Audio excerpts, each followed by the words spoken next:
All right, welcome. Today, we're going to do something a little different. We're not just reading the news, we're actually going to put it under a microscope.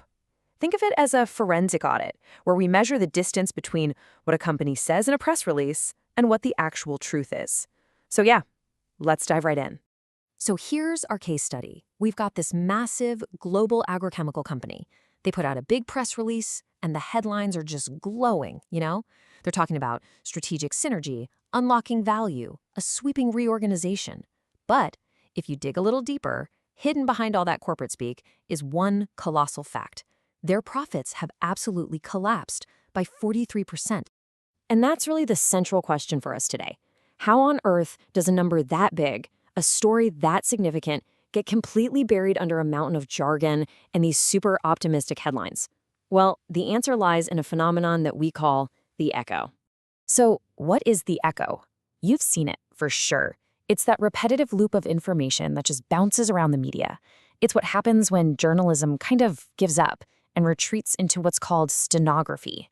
Basically, instead of digging for the truth, they're just taking down notes and repeating word for word what a press release is. They're just amplifying a single corporate-approved message. And this really gets to the heart of it. This illustrates the two roles a reporter can play. Over on one side, you've got the Kili. That's a Tamil word for parrot. And what does a parrot do? It says something because it was told to, not because it actually understands it. It just repeats the corporate line. But on the other side, you have the hunter. The hunter couldn't care less about the PR tagline. They're looking at the balance sheet. The hunter is searching for what was deliberately left out. Okay, so to actually measure the difference between the Kili and the hunter, we came up with our own little set of tools. We call them our funalytics. First up is the Kili index, which is super simple. What percentage of an article is just a verbatim copy of the press release? Then there's Vetti Ottu, which is basically our cut and paste score for pure structural laziness.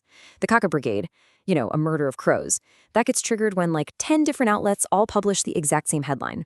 And finally, we have penalties for booze, which is just hot air, and bladu, all that boring jargon they use to hide the really bad news. And don't get me wrong, these scores have a real impact. Just picture the 3 o'clock editorial meeting. The editor pulls up a screen and says, "Guys, our story, it's a Kili report. We're at 90% parrot mode here." I mean, that's not just a data point. It's a professional insult. It means you were shining the PR agency's shoes instead of doing your actual job. The room goes dead silent, and then it's a mad scramble to rewrite everything. So all of this gets rolled up into what we call the C-score. Now, don't worry about the math here. The idea is really, really simple. We start with a perfect score of 100, which stands for pure independent journalism. Then we just start subtracting points for being a parrot, for being lazy, for using hot air, and for hiding behind boring jargon. What's left over is a single, powerful number that tells you how much integrity a news report actually has. So, what happened in our agrochemical giant case? What was the final verdict? Well, the results are pretty stark. Right at the top, you have M1, the hunter, who scored an 86. They had a really low Kili score, and they found that profit drop right away. But then you look all the way down at the bottom. M3, the stenographer, scored just 18. Their report was a 92% match to the press release. I mean, come on, that's not a news story. It's just a free billboard for the company. And this gets to the crucial point. You've got the truth, right? Which is always messy, chaotic, unfiltered. It's what we call a high variance signal. And then you have the echo. It's clean, simple, repetitive, a low variance signal that's just corporate PR repeated over and over. The real story, the one you actually need to know, always lives in the distance between those two things. So what's the takeaway for you in all this? It's simple, but it's also incredibly powerful. In a world that is just saturated with information, the most important facts, they're not the ones being shouted from the headlines. No, they're the ones that are buried deep down in the 7th paragraph, hidden behind a wall of jargon, just waiting for a hunter to come along and find them.